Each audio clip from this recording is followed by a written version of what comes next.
My name is Chris Anglerth, and I am the Associate Pastor over Worship and Tech Arts here at HighRidge Church. I have been married to Julie Catherine for almost 17 years, and we have 3 wonderful children.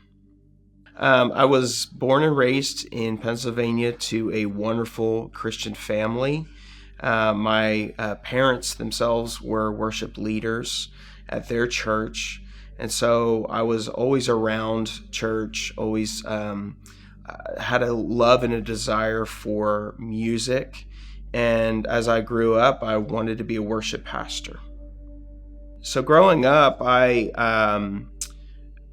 feel like I was very sensitive to things, very fearful when I'd watch something scary, or it would be hard to sleep at night, and so there was some fears and some insecurities that on the outside, people wouldn't recognize or see, but I dealt with those things and internalized a lot of things. Felt insecure when I was around people, maybe a feeling of inferiority, feeling like people were better than me.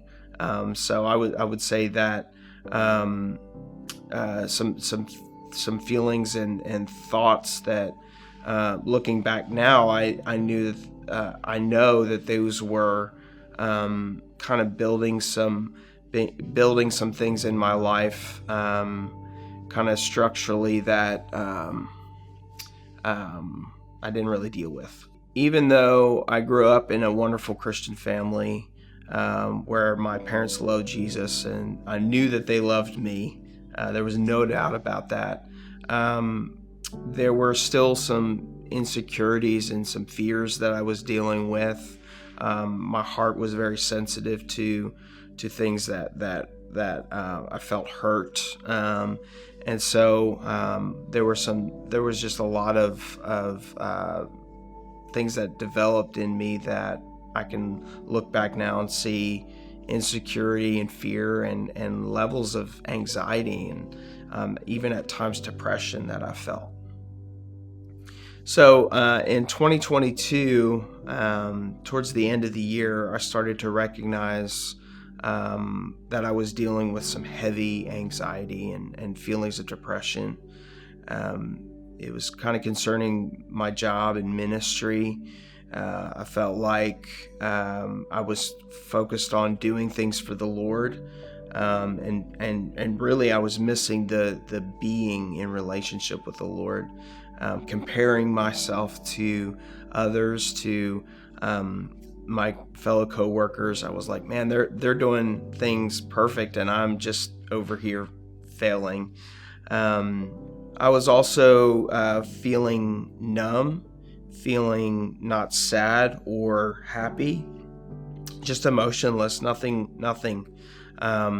And this kind of led into the beginning of 23, where I started to have a hard time sleeping, would wake up in the middle of the night full of dread facing the next day, of like, I don't know if I can face the next day. I don't know if I can handle the pressures that I'm feeling in my own heart.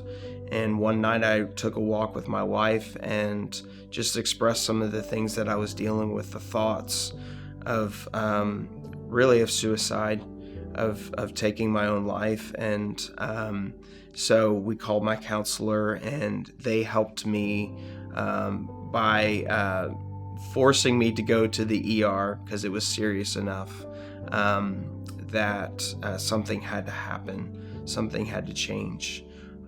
After I spent the night there, I went to a facility for a week, and to get my emotions and myself stable, in a stable place. And just looking at all the ways that I felt like I was failing, I felt like I had nothing left to give. So after I got back from the mental health facility, I took a step back from ministry at the church, to rest and to get back into real life. And I needed to, at that time, ask myself the questions of, am I supposed to be a pastor? Who really am I, and what has God called me to do in this season?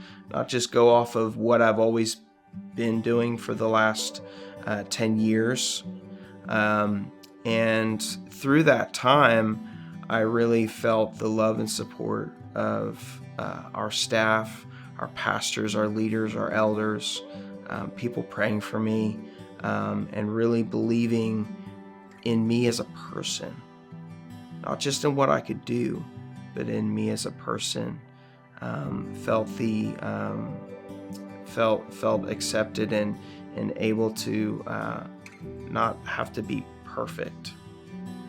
So the healing process for me was imperfect. It was slow, and it was messy at times. But through that, the Lord really showed me His love for me, and that it wasn't based on my performance, on how well I could do, how perfect I could be. And I started to receive that free gift of love that He had for me, where I started to understand that it was more about the being His child than it was doing for Him. So joy started coming back into my life when I started to shift the focus from doing things for the Lord to getting back to a simple relationship with Him. Since my job is doing things for the Lord, I work for the church, it was really easy for me to lose sight of the fact that the doing comes out of the being in relationship with Him. Through this experience, I've realized that I don't have to have it all figured out. I can get better at what I do, but also at the same time have grace when I don't get it perfect. So in all of this, I've realized that my worth comes from the Lord. My stability comes from Him. I have self-respect and confidence that's been renewed in my life. And everything else in my life could be swept away, but knowing that my identity is in Christ will sustain me. So what I want people to know about my story is that it's okay to be broken, because God meets us in our brokenness. He's right there with you. You don't have to try to do it alone, but let the Lord help you figure things out. Don't quit, don't give up, and also find your security and your joy in Him.